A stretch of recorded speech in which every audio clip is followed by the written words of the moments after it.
Boa noite a todos. Vamos, vamos iniciar a nossa live de hoje. Primeiro, rogando ao Pai Maior e ao nosso irmão mais velho, Jesus Cristo, que nos conceda uma noite de harmonia, de serenidade e, sobretudo, uma noite de aprendizado. Que eu possa estar aqui repassando para vocês tudo aquilo que eu levantei como conteúdo para essa nossa fala de hoje. Que Jesus nos abençoe, que os bons espíritos nos conceda harmonia e paz para que eu consiga realmente passar todo o conteúdo que eu estudei para a condução desse ensinamento de hoje, dessa passagem que está nos ensinamentos do Espiritismo. O tema que nós vamos tentar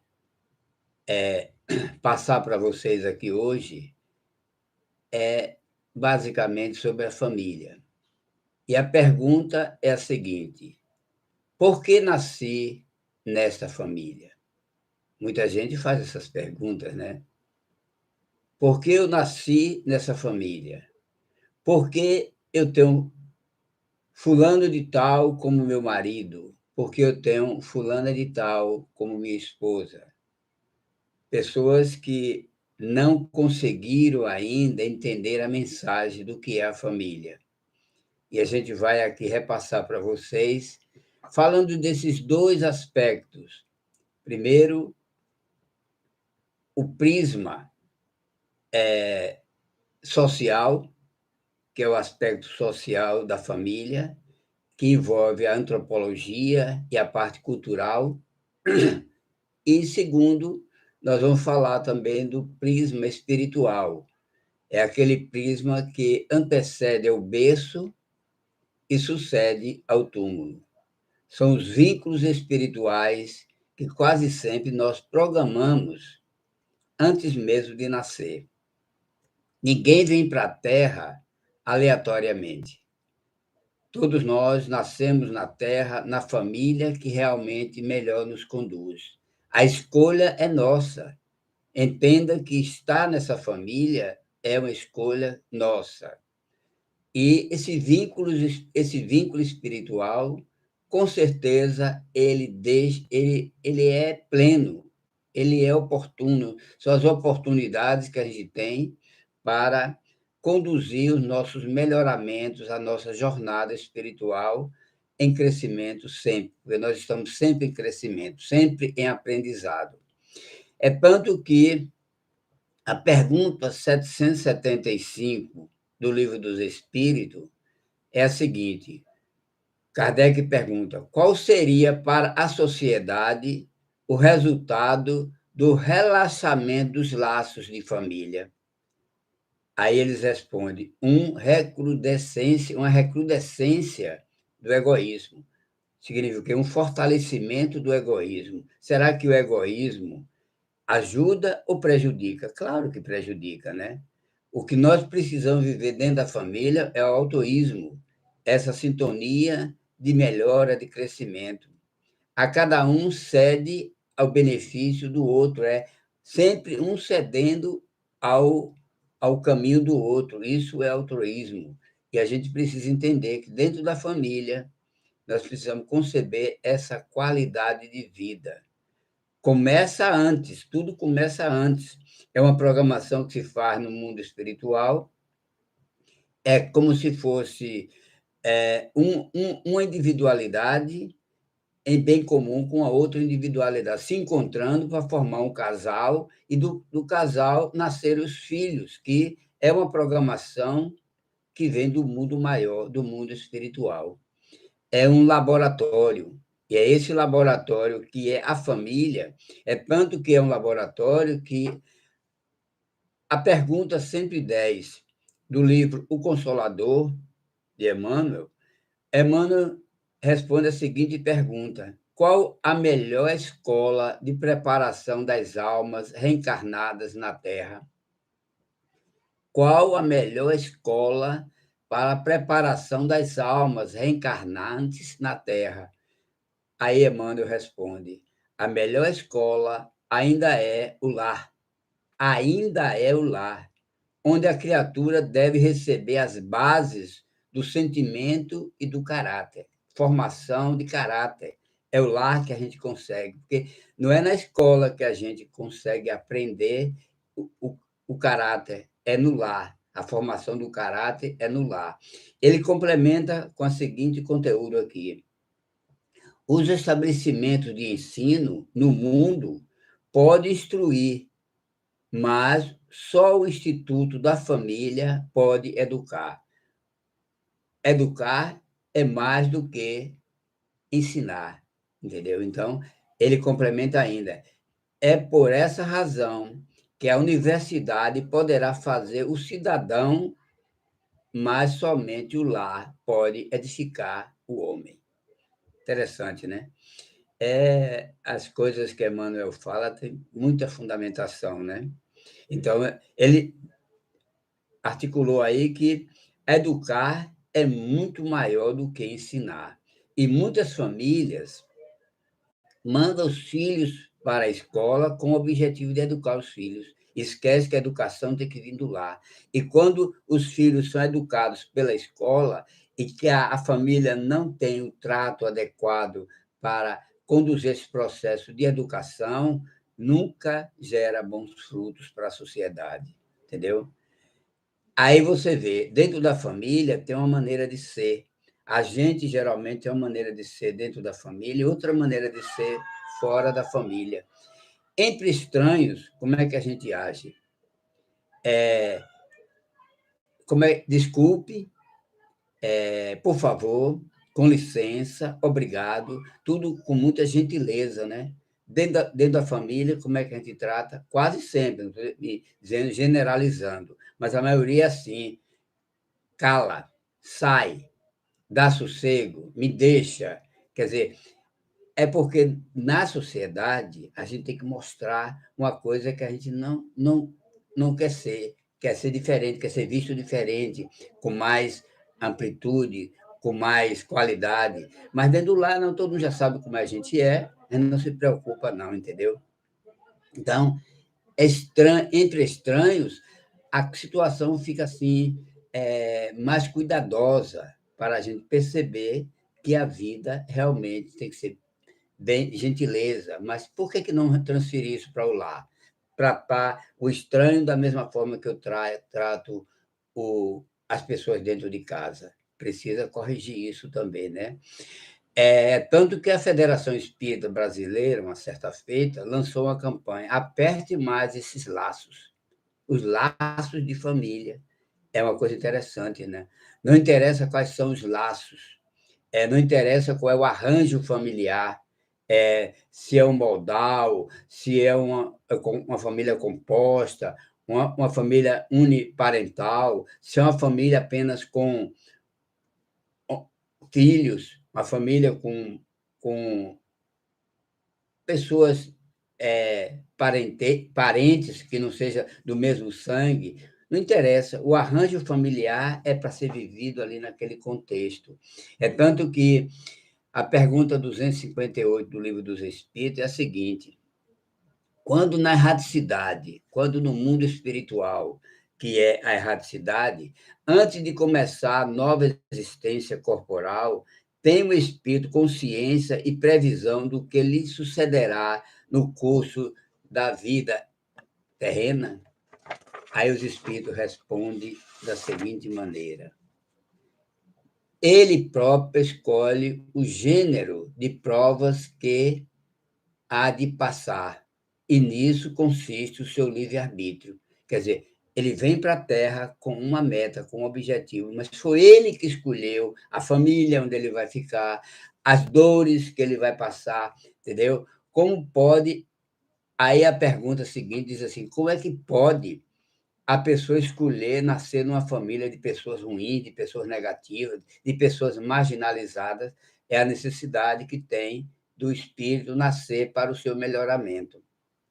É tanto que ele complementa aqui na pergunta 259, o fato de pertencer ao espírito, o fato de pertencer ao espírito, a escolha do gênero de prova que deverá sofrer, segue-se-á que todas as tribulações que experimentamos na vida nos é previsível, nós que buscamos?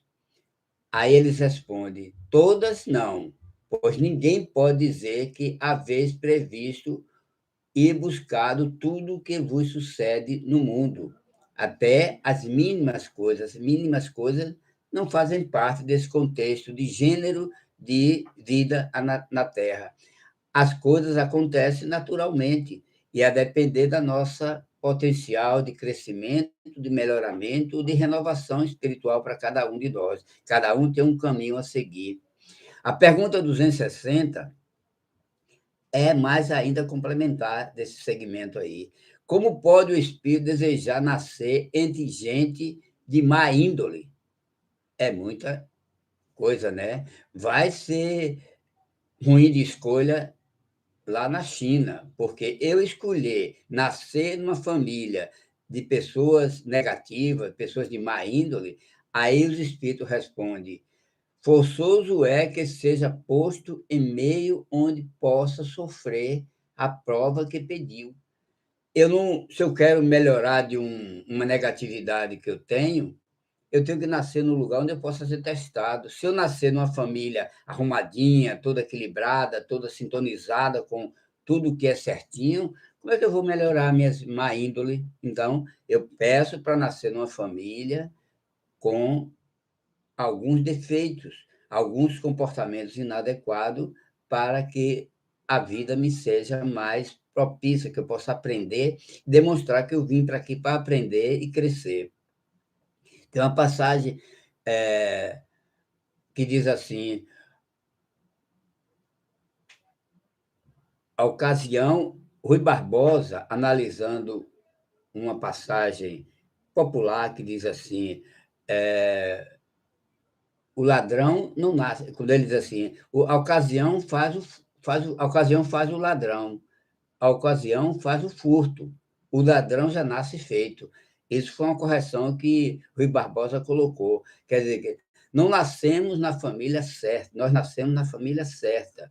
E se nós temos uma tendência negativa, a gente pode entender que essa tendência é para ser corrigida.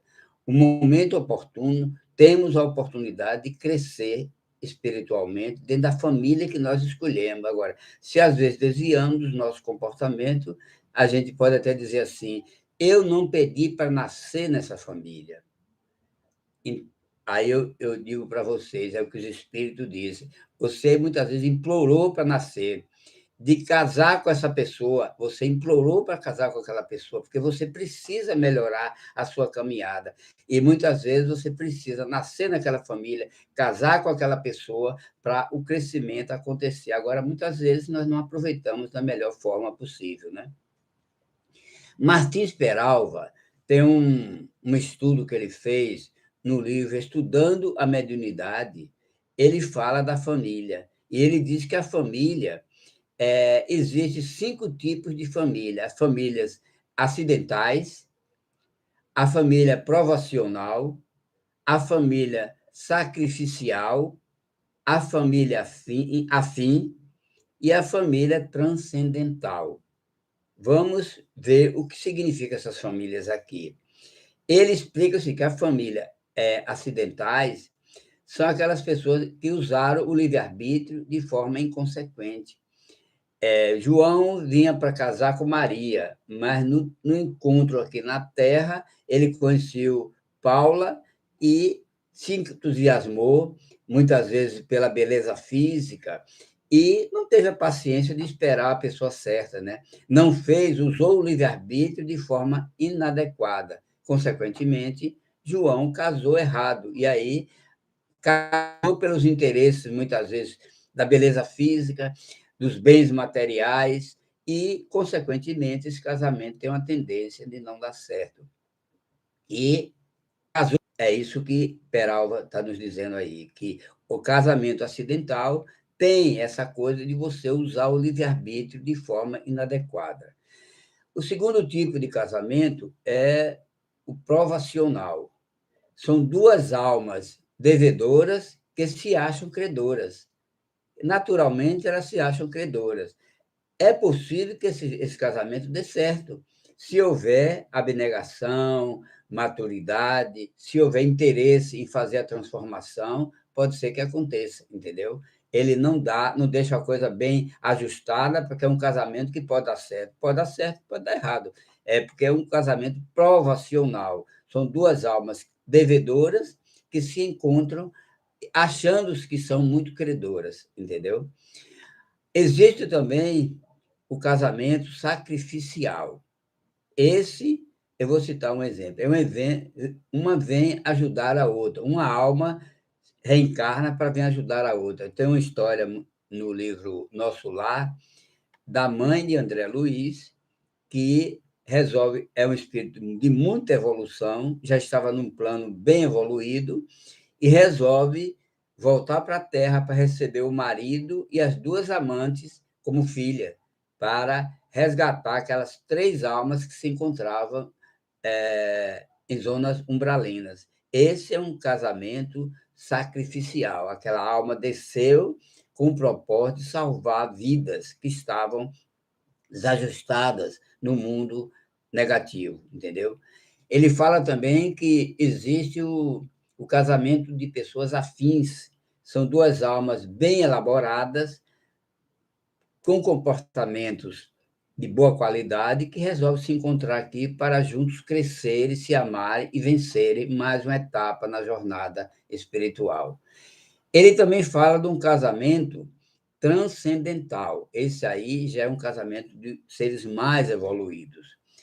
E, geralmente, num casamento dessa espécie, eles não têm, o casal não tem filhos biológicos. Ele tem filhos, a humanidade, eles abraçam a humanidade como filhos. Quer dizer, não é só uma família pequena, a família é grande, porque ele abraça a humanidade como todos como filho, ele vem para servir, vem para ajudar. Em todos eles temos o laço de família, o afeto, o amor, o carinho, uns mais que outros. E ele fala do amor aí, nesse sentido, os vários tipos de amor dentro da família. Isso aí está continuando com o Martins Peralva, analisando também os amores dentro da família.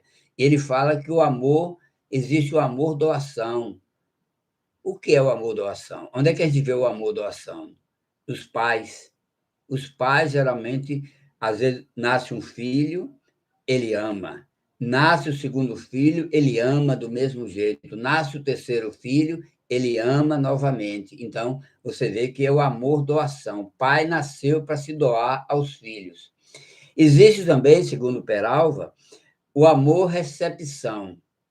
O que é o amor-recepção? Onde estão o amor-recepção? Nos filhos. O filho só quer receber, só quer buscar, receber, ter, entendeu? Essa tendência é amor-recepção, só quero receber. É os filhos querendo disputar essa coisa com os pais. Eu quero mais, sempre quero mais. Existe também o amor concorrência. O que é o amor concorrência?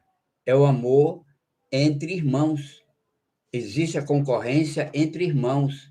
Aí sim, é aquele amor que realmente tem, muitas vezes, a concorrência, mas não tem a diversidade, não tem desconforto. Às vezes vive a concorrência dentro da família, mas não é uma agressividade, não vive o desconforto, entendeu? Existe também, segundo Peralva, o amor compensação. Qual é o amor compensação? É, a mulher ou o marido diz um para o outro: bem, você não falou que me ama hoje. Quer dizer, aí o outro diz: você também não me falou, eu estou esperando que você me fale que me ama para também dizer que te ama. É uma compensação. Eu te amo se você me amar. É aquela troca, é a recompensa, entendeu? E dentro da reencarnação, a gente vê que esses amores, eles têm, são pessoas que nascem aqui na Terra pessoas que recebem, muitas vezes, até filhos que foram pessoas que odiaram no passado, em função do amor, eles, por amor filial, por amor paternal, eles mudam o estilo de ódio para amor. É a virada na corrida excepcional da vida, entendeu? Existe também aquela coisa da amizade. Você viaja, muitas vezes o marido viaja ou a mulher viaja e passa 2, 3 dias sem telefonar. Às vezes a viagem está ocupando você em algumas coisas, você leva 3, 4 dias e não telefona. Quando você telefona, aí o outro diz: "Oh, agora que você me ligou, passou 3 dias, 4 dias, agora que você vem me ligar", e já vai reclamando. É aquela coisa da do ciúme, da cobrança, e que muitas vezes a cobrança não faz bem o relacionamento. Às vezes você desliga o telefone, aquela mesma pessoa que recebeu aquela crítica da companheira ou do companheiro, você desliga o telefone e liga para um amigo ou para uma amiga. Aí a pessoa do outro lado, ô, fulano, que bom que você se lembrou de mim, trata daquela forma com muita amizade, com muito carinho, com muito amor. Essa é a questão de você viver uma relação de amizade, de carinho, sem cobrança, porque a cobrança muitas vezes atrapalha o amor. Tem também a questão do amor mais evoluído, é o amor que Paulo de Tarso cita nas passagens evangélicas, que ele fala do amor ágape. É um amor já transcendente, um amor de muita grandeza, que realmente só as almas mais elevadas interferem nessa relação com muito prazer, com muito crescimento. As interferências das mães na relação de amor com os filhos, a gente sabe que é muito grande, né? E a mãe, às vezes, vê um casal, filho e com a namorada brigando, aí o filho, eu vou me casar, ele diz para a mãe, mãe, eu vou me casar com fulana, mas meu filho, você briga tanto com fulana, aí como é que você vai casar com essa pessoa? Eu mudo ela, quer dizer, eu mudo ela, né? Porque, para encurtar a palavra, eu mudo ela, deixa, mãe. Depois de casado, eu mudo ela, entendeu? É a mesma coisa, muitas vezes a mulher diz, mãe, eu também, depois de casado, eu mudo ele, eu mudo ele. É a questão de você achar que depois do casamento você pode conseguir bastante sucesso. Às vezes dá certo, às vezes não, né? Os hábitos familiares, quando você casa, uns têm umas preferências, outros têm outras preferências. Muitas vezes, a mulher toda cheia de coisa, e o marido vai lá molhar o pão no café, e ela reclama porque está molhando o pão no café. Outra coisa, é, alguns gostam de dormir com luz acesa, outros gostam de ouvindo música, de dormir ouvindo música. E isso tudo, com certeza, são coisas que têm que ser readaptadas para que o casamento, o amor realmente floresça e dê certo. A pergunta 263 do Livro dos Espíritos é a seguinte: o espírito faz a sua escolha logo depois da morte? Se o espírito, ao chegar no mundo espiritual, ele faz a escolha logo em seguida após o desencarne? Aí os espíritos respondem: não. Muitos acreditam na eternidade das penas, o que é um castigo, entendeu? Na verdade, muitos espíritos saem da Terra e pensam que, ao chegar no mundo espiritual, porque não foi muito bem acolhido, pensam num castigo eterno, na eternidade das penas. E aí não pode estar, de maneira nenhuma, pensando na reencarnação. Outra pergunta interessante aqui, que vem esclarecer esse assunto, é: o que dirige o espírito na escolha das provas que queira sofrer? Vou repetir. O que dirige o espírito? É a pergunta 264. O que dirige o espírito na escolha das provas que queira sofrer? Ele escolhe de acordo com a natureza de suas faltas, as que o leve a progredir mais depressa. Quer dizer, ele vai escolher nascer numa família onde ele possa encontrar o caminho para o crescimento espiritual. Muitas vezes, até não atende à demanda que ele quis fazer, mas é o que ele programou, entendeu? A pergunta 166 também é muito interessante. Como pode a alma que não alcançou a perfeição durante a vida corpórea acabar de depurar-se? Como pode a alma que não alcançou a perfeição durante a vida corpórea acabar de depurar-se, sofrendo a prova de uma nova existência? Muitas vezes, essa prova de uma nova existência, ela pode levar anos, séculos e muitas vezes até milênios, a depender da necessidade, da objetividade de cada espírito que não se acomoda e tenta reparar aquele erro de uma vida passada para seguir em frente na sua jornada, no seu crescimento espiritual. Tudo é uma questão de esclarecimento. Nós que somos almas reencarnantes na Terra, temos que ter uma certa pressa em crescer, porque nós somos seres eternos. E quanto mais nós crescemos, mais rápido nós crescemos, mais rápido nós chegamos a um patamar evolutivo de um espírito evoluído, de um espírito puro, porque a jornada espiritual, a caminhada depende de cada um de nós, entendeu? A pergunta também 132 do Livro dos Espíritos é tudo sobre em cima desse tema, dos laços de família. Qual o objetivo da encarnação dos espíritos? Qual o objetivo da encarnação dos espíritos? Ele não fala da reencarnação. Encarnação, desde a primeira encarnação. Deus lhes impõe a encarnação com o fim de fazê-los chegar à perfeição. Para uns é expiação, para outros é missão. Cada um vem com uma objetividade. Nem sempre temos o mesmo objetivo. Quase sempre nós temos uma variação de comportamento, de atitude, de renovação, no conceito que é a reencarnação aqui na Terra. Você vê que não existe almas idênticas, cada um tem uma maneira de ser, cada um tem uma maneira de reagir às situações, tem uma pessoa que é mais carinhosa, tem outra que é mais violenta, e a gente vive esse estudo de reparação, de crescimento, de renovação espiritual. E a última pergunta que eu vou fazer aqui, é a pergunta 230. Na erraticidade, o espírito progride? Quer dizer, na erraticidade é quando você está no mundo espiritual. Todos os espíritos que estão no mundo espiritual estão na erraticidade. Só não estão na erraticidade aqueles que já são espíritos puros.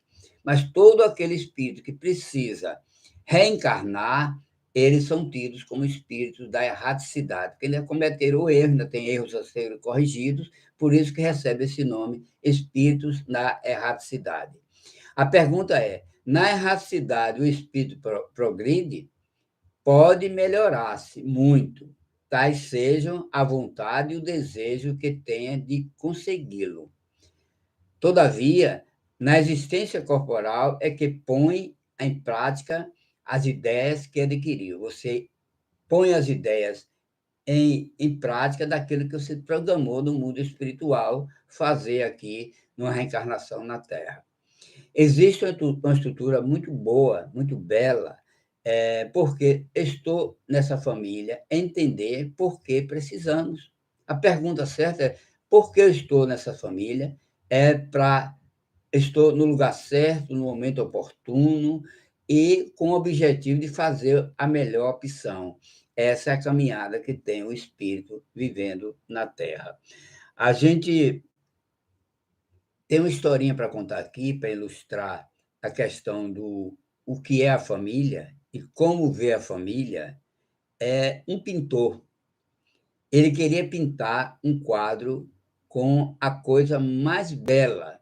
Ele estava no final da carreira dele e ele precisava pintar um quadro que ficasse na história da vida dele de pintor, que fosse o quadro mais belo que ele pintou em toda a sua existência.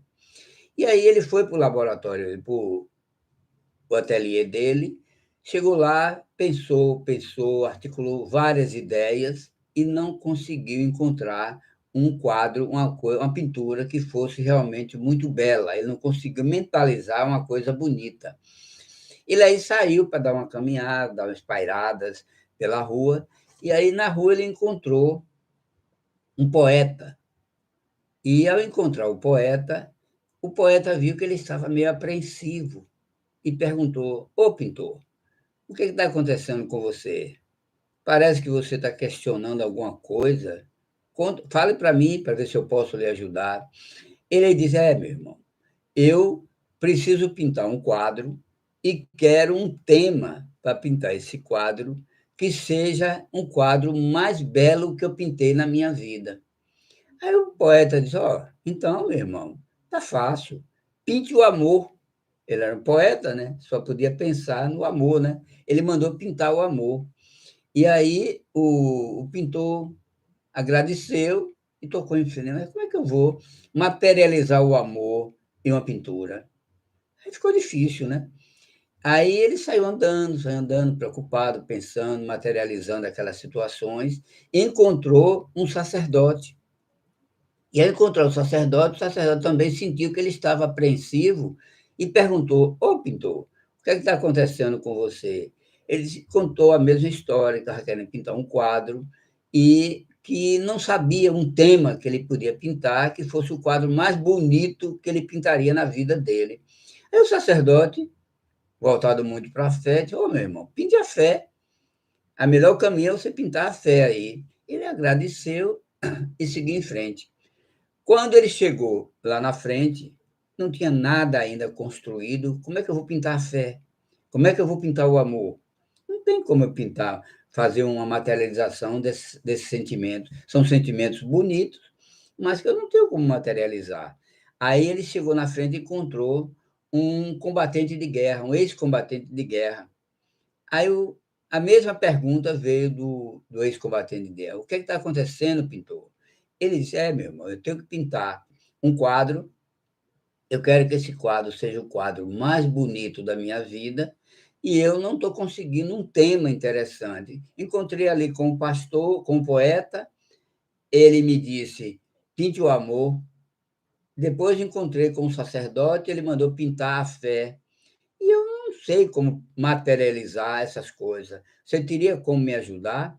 Aí o ex-combatente de guerra: meu irmão, a coisa mais bonita que você pode botar no seu quadro é a paz. Ele que tinha vindo de uma guerra, que tinha sofrido os danos morais de uma guerra, mandou pintar a paz. Realmente é uma palavra muito confortadora para quem, principalmente para quem viveu uma guerra, né? E aí ele saiu, agradeceu, tocou em frente, mas foi para casa. Andou, andou, chegou em casa e como é que eu vou materializar uma dessas três coisas que me sugeriram? Não tem como.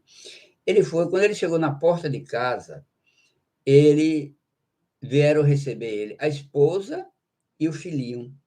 O sorriso da esposa e o abraço do filho deixou ele consternado.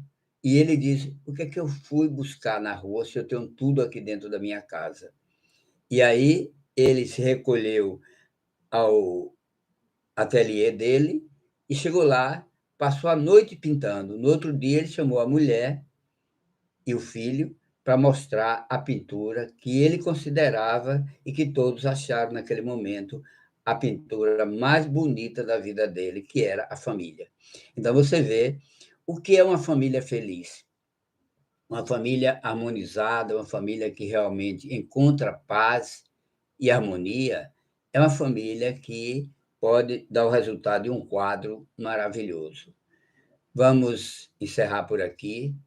A mensagem foi curta, mas eu tenho certeza que se a gente internalizar o desejo de entender por que nasci nessa família, quais são os meus objetivos nessa família, quais são as minhas metas, qual é o meu caminho a seguir nessa família, o lugar é o mais adequado possível, porque a escolha foi nossa, nós que programamos isso, ninguém nasce aqui na Terra, a não ser quando é uma reencarnação imposta, um espírito muito rebelde, às vezes ele precisa reencarnar e lhe é imposta uma reencarnação forçada. Mas, do contrário, isso é muito raro, do contrário, as reencarnações são todas programadas, quase todas programadas, e cada uma com seu objetivo. Então, por que nascer nessa família? Entenda que você nasceu na família que nasceu, porque é dela que você precisa para crescer, evoluir e desenvolver. Vamos agradecer a Deus pela oportunidade de estarmos aqui nesse bate-papo agradável, trazendo uma mensagem que vem ilustrar a nossa vida, porque todos nós temos família, todos nós vivenciamos o amor de uma família, e quanto mais nós apertamos os laços, mais a gente cresce, a gente evolui, porque todo crescimento nasce na família. Ninguém que tem uma família bem estruturada, ou que procure estruturar a família com bastante equilíbrio, vai sair dessa vida com perdas. Todos nós ganharemos se tiver uma família bem ajustada. E é na família que a gente cresce, é na família que a gente aprende a amar, aprende até mesmo a superar as dificuldades. Que Jesus nos abençoe e boa noite.